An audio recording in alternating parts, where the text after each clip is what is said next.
Hey all, glad to be back with you again. We're going to deep dive into chapter 17.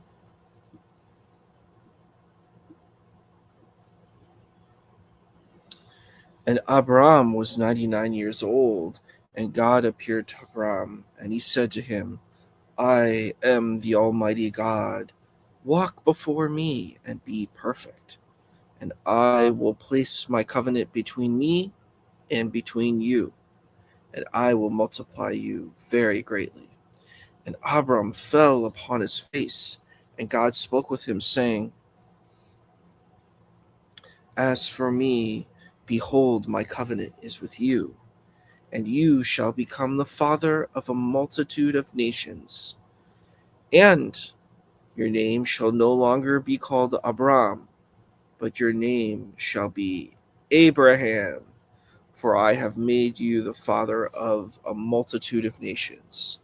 And I will make you exceedingly fruitful, and I will make you into nations, and kings will emerge from you, and I will establish my covenant between me and between you and between your seed after you, throughout their generations, as an everlasting covenant, to be to you for a God and to your seed after you. And I will give you and your seed after you the land of your sojournings, the entire land of Canaan, for an everlasting possession, and I will be to them for a God. And God said to Abraham, And you shall keep my covenant, you and your seed after you throughout their generations. This is my covenant, which you shall observe between me and between you, and between your seed after you, that every male among you be circumcised. And you shall circumcise the flesh of your foreskin, and it shall be as the sign of a covenant between me and between you. At the age of 8 days, every male shall be circumcised to you throughout your generations, one that is born in the house, or one that is purchased with money from any foreigner who is not of your seed.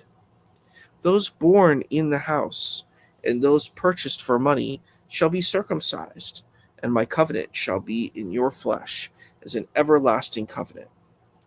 And an uncircumcised male who will not circumcise the flesh of his foreskin, that soul will be cut off from its people. He has broken my covenant.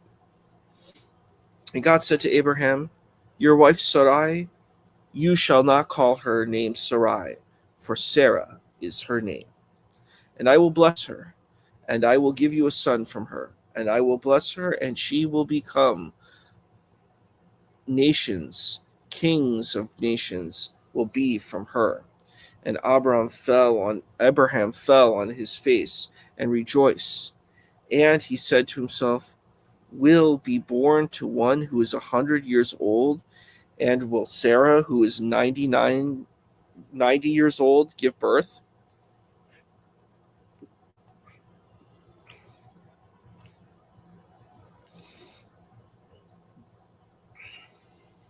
And Abraham said to God, If only Ishmael will live before you. And God said, Indeed, your wife Sarah will bear you a son, and you shall name him Isaac. And I will establish my covenant with him as an everlasting covenant for his seed after him. And regarding Ishmael, I have heard you. Behold, I have blessed him, and I will make him fruitful, and I will multiply him exceedingly. He will beget 12 princes, and I will make him into a great nation. But my covenant I will establish with Isaac, whom Sarah will bear to you at this time next year. And he finished speaking with him.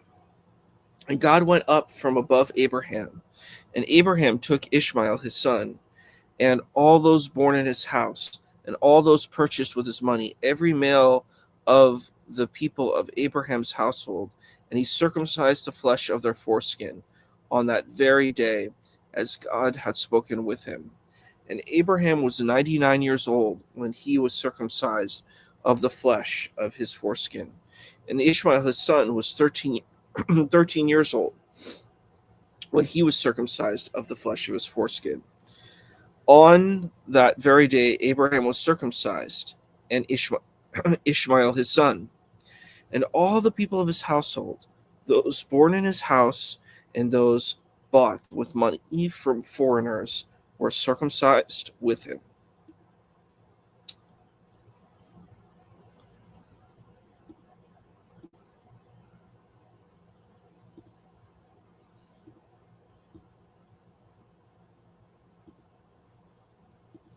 So, thank you for sharing. So, we learned about the covenant today, about circumcision, uh, about the lineage of Ishmael and Isaac. So, this was a pretty chalk filled chapter.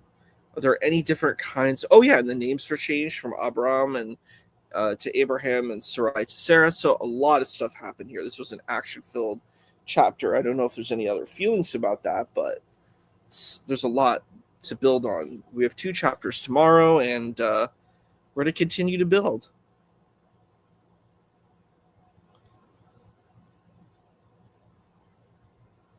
Yeah, that's powerful. Yeah, there's this covenant, and maybe there may not be an understanding of the covenant, but the trust in God is still there. So that's important. Well, thank you all for joining me again for another reading. We're going to be reading 2 chapters tomorrow, and each day we're going to try to consistently go into 2 chapters, and we're going to try to get through the Torah, and then we'll look at the gospel readings too. So that'll be fun.